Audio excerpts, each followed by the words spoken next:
Jamos The Explorer! Goes to China, Zhoushan Putuoroka Mountains. From Shanghai, me and my friends traveled via a long 20-seater coach, where we, in the Philippines, call it simply as the bus.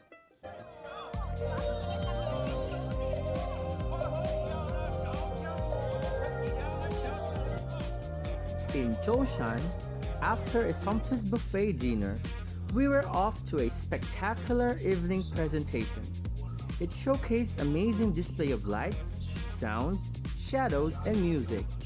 It's definitely a must-see when you visit Zhoushan.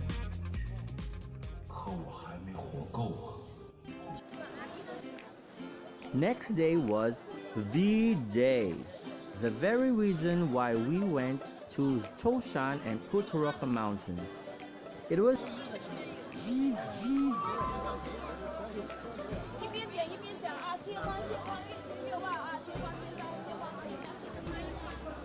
It was a day full of pai, kowtows, and prayers. A very cultural and spiritual experience for most of us.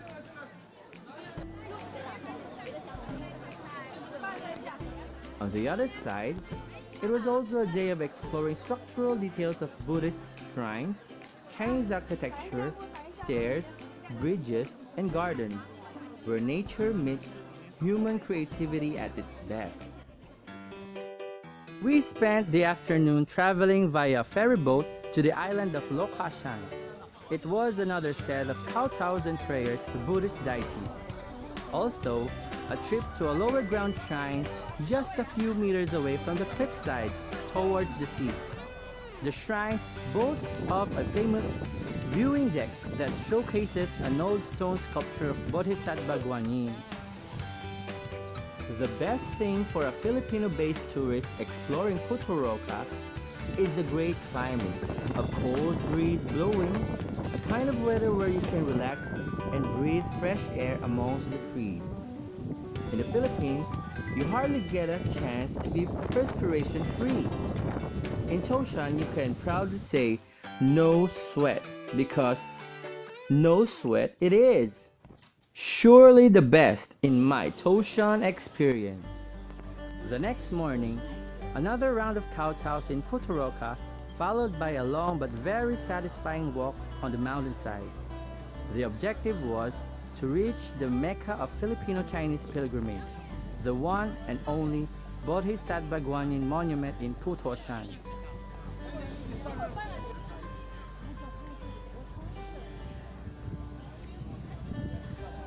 After marching and walking along with Kapwa pilgrims, finally, the Bodhisattva Guanyin Monument, a high gold-plated statue of the island's resident Bodhisattva.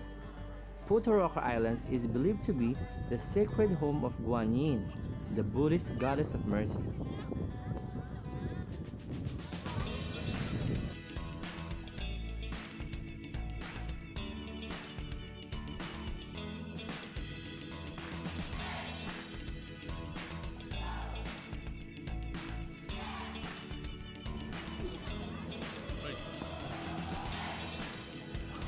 Below the monument is a hall of treasured engraved wall decors, including a glass-protected engraving that tells of the Bodhisattva's life story.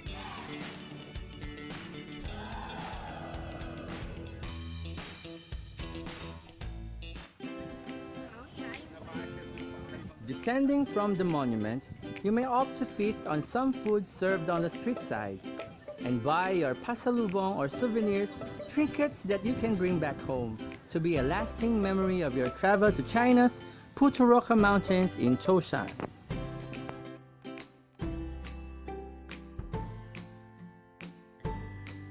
Thereafter, the third day was ended with a short exploration of Shanghai City, and yes, another round of buffet dinner before going to Pudong International Airport and then back again to the best and most amazing country, the Philippines.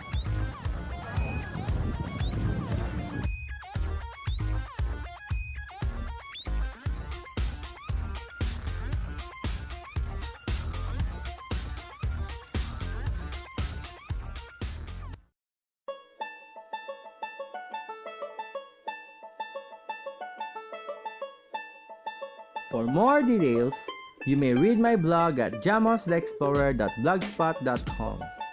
And don't forget to subscribe on my channel and then like my Facebook page, Jamos The Explorer. Till next time, bye-bye! Jamos The Explorer!